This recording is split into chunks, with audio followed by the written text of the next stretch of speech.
भिवंडी तालुक्यातील ग्रामपंचायत गोवे उपसरपंचपदी सौ कविता तुषार पाटील यांची बिनविरोध निवड। विशेष म्हणजे पाटील कुटुंबियांचे श्रद्धास्थान तसेच प्रेरणास्थान स्वर्गीय शिवाजी नारायण पाटील यांच्या आशीर्वादाने तसेच माजी केंद्रीय मंत्री कपिल पाटील यांच्या आशीर्वादाने नवनिर्वाचित उपसरपंच सौ कविता तुषार पाटील यांनी उपसरपंच पदाचा श्रेय सर्व ग्रामस्थांना व पाटील कुटुंबियांना दिले आहे। तसेच यावेळी गावाच्या विकासासाठी मला जेवढे प्रयत्न करता येतील तेवढे प्रयत्न मी 100% करणार असल्याची माहिती नवनिर्वाचित उपसरपंच सौ कविता तुषार पाटील यांनी आपल्या मनोगतातून व्यक्त केले आहे। यावेळी गावातून वाजत गाजत भव्य अशी मिरवणूक देखील पाटील परिवाराच्या वतीने काढण्यात आली। यामध्ये पंचक्रोशीतील नागरिक, गावातील ग्रामस्थ, युवा, तरुण, ज्येष्ठ, श्रेष्ठ, महिला, पुरुष उपस्थित होते। तसेच यावेळी आलेल्या सर्व मान्यवरांचे व ज्यांनी यावेळी त्यांना उपसरपंच पदाच्या शुभेच्छा दिल्या त्या सर्व शुभेच्छुकांचे नवनिर्वाचित उपसरपंच सौ कविता तुषार पाटील व समस्त पाटील परिवाराच्या वतीने सर्वांचे मनापासून आभार व्यक्त करण्यात आले आहेत। तर चला पाहूया काही क्षणचित्रे व उपस्थित मान्यवरांनी केलेली मनोगते।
म्हणजे माझ्या मनात विचार पण नव्हता आला, पण माझ्या मिस्टरांचा सपोर्ट असल्यामुळे मी इथपर्यंत पोहोचलेली आहे. गावातली कामांकडे माझा पहिला ध्येय आहे, त्याच्यावरच मी लक्ष देईन आणि जेवढी कामे माझ्याकडून होतील तेवढं काम करण्याचा मी प्रयत्न करीन. याचा श्रेय आपण कोणाला देणार? सर्व पाटील कुटुंबाला, लहानांपासून मोठ्यांपर्यंत. पासूनच आपल्या घराण्यामध्ये राजकीय वारसा आहे आणि आज उपसरपंच पद. प्रथमतः मला खूप आनंद झालाय, एवढा आनंद झालाय का आनंद गगनात मावत नाही असे परिस्थिती झालेली आहे. मला प्रथम सांगायचं वाटतं की 1960 साली जेव्हा ग्रामपंचायत अस्तित्वात आली त्यावेळेस प्रथम सरपंच आमचे कैलासवासी विठी विनायक पाटील हे प्रथम सरपंच आले. त्याच्यानंतर तदनंतर आमचे बाबा कैलासवासी शिवाजी नारायण पाटील हे जवळजवळ 15 वर्ष सरपंचपद त्यांनी भूषवलं. त्यानंतर 5 वर्ष पंचायत समिती सदस्य होते. त्यांचा वारसा आज माझी मिसेस चालवत आहे. त्यांच्या कारकिर्दीत पण महत्त्वाची कामं झाली, गावामध्ये शाळा रस्ते गटार जे असतील ते कामं झाली. आणि आताही मी त्यांना ते सांगणार आहे की गावाचा विकास कसा होईल त्याच्याकडे जास्तीत जास्त लक्ष द्यावे. आणि परत एकदा मी सगळ्यांना गावकीचे पंचायत आपली ग्रामपंचायत कमिटी आणि पाटील कुटुंबाला धन्यवाद देतो. प्रथम मी ग्रामपंचायत माजी उपसरपंच या नात्याने कविता पाटील व तुषार पाटील यांना भावी कामासाठी शुभेच्छा देतो. आणि आमची कमिटी ही सतत कार्यरत आहे. जवळजवळ गावातले सर्व रोड आम्ही केले आहेत आणि करणार आहोत. तसेच आम्हाला पूर्णपणे पाठिंबा माजी केंद्रीय मंत्री कपिलदादा पाटील यांचा आहे, गिरीश म्हात्रे यांचाही पाठिंबा आहे. परिसरातील लोकही आम्हाला पाठिंबा देतात आणि कोणी आम्हाला नाही म्हणत नाही. आणि आम्ही ग्रामपंचायतमध्ये 13 सदस्य जरी असलो तरी 13 सदस्य मिळून आम्ही काम करतो. आमचे प्रेरणास्थान शिवाजी नारायण पाटील हे आहेत. आमचं पाटील कुटुंब खूप मोठं आहे आणि खरोखर एकजुटीने राहतो आणि एकजुटीने प्रयत्न करतो. आणि तसंच आम्ही कामाचा सुद्धा एकजुटीने प्रयत्न करू. कामं पुढची जास्तीत जास्त कशी होतील याकडे आम्ही लक्ष देऊ. स्वतःच्या वार्डाकडे ते देऊ, पण सर्वच वार्डाकडे लक्ष देऊ ही आपणास मी ग्वाही देतो. आणि आताच माझे उपसरपंचपदी कविता तुषार पाटील यांची निवड झाल्याबद्दल मी माझ्या वतीने, माझ्या कुटुंबियाच्या वतीने तसेच आमच्या कमिटीच्या वतीने लाख लाख शुभेच्छा देतो. धन्यवाद.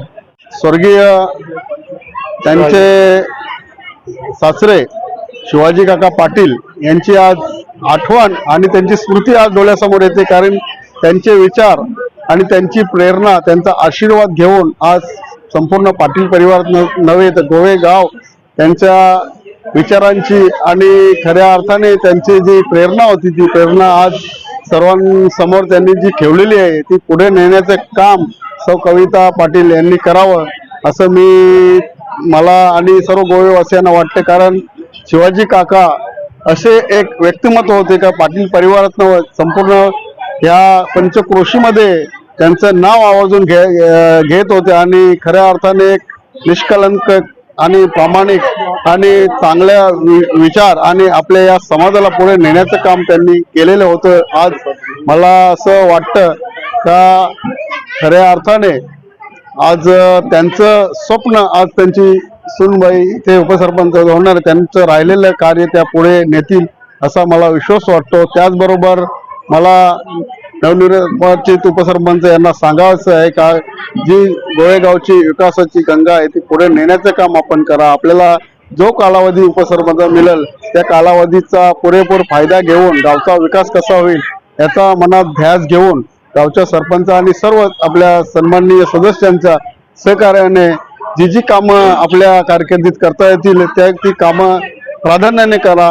आपले सर्वांचे आवडते आणि आदरणीय व्यक्तिमत्व सन्माननीय माजी केंद्रीय मंत्री कपिलजी पाटील साहेब यांचा आशीर्वाद वेळोवेळी गोवे गावाला आणि या ग्रामपंचायतीला लाभलेला आहे. त्यांच्या माध्यमातून जिथे जिथे आपल्याला कुठे त्यांची आवश्यकता लाभेल त्या ठिकाणी साहेबांचं मार्गदर्शन आणि आशीर्वाद घेऊन गावचा विकास कसा होईल याचा आपण ध्यास घ्यावा. आणि मी पुन्हा एकदा आजच्या नवनिर्वाचित उपसरपंच सौ कविता पाटील यांना पुढील वाटचालीसाठी शुभेच्छा देतो. आज या ठिकाणी गोवे ग्रामपंचायतच्या उपसरपंचपदी बिनविरोध झालेल्या कविताताई तुषार पाटील खरोखरच एक आनंदाचा क्षण आहे त्यांच्यासाठी.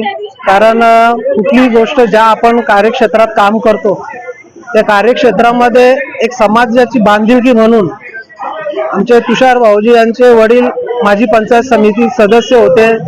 सरपंच पण होऊन गेलेले आणि खरोखर त्यांचा एक राजकीय वारसा या घराण्याला आहे आणि त्यांनी खूपच एक मनमिलावू नेतृत्व त्यांच्या वडिलांनी केलेलं आणि त्यांच्याच पावलावर पाऊल ठेवून आज त्यांची सुनबाई या गोवे ग्रामपंचायती उपसरपंचपदी विराजमान होतात. खूप आनंदाची गोष्ट आहे आमच्यासाठी आणि त्या पद्धतीने त्यांच्या कार्यक्षेत्रात येणारी कामं गोवे गावामध्ये असतील ते त्यांच्या माध्यमातून ते 100% सोडवण्याचा प्रामाणिक प्रयत्न करतील अशी मला खात्री आहे. प्रथम ग्रामपंचायत निर्माण झाली 1968ला. तेव्हा आमचे वडील विठू विनायक पाटील हे प्रथम सरपंच म्हणजे गावकीने निवडून दिले प्रथम सरपंच झाले. आज 65 वर्षानंतर नंतर आमचे शिवाजी पाटील 10 वर्ष आले. त्याच्यानंतर आता पुन्हा आम्हाला ती पैशावाले कुटुंबाला ही संधी आली का जनमतातनं आम्हाला उपसरपंच निवडून दिला. हे मोठं अभिमानाचं गोष्ट आहे आणि याच्या पुढची वाटचाल आता कविता पाटील यांनी त्या दोघांच्या पावलावर पाऊल ठेवून पुढे चालू ठेवावी एवढंच आम्हाला आहे. धन्यवाद.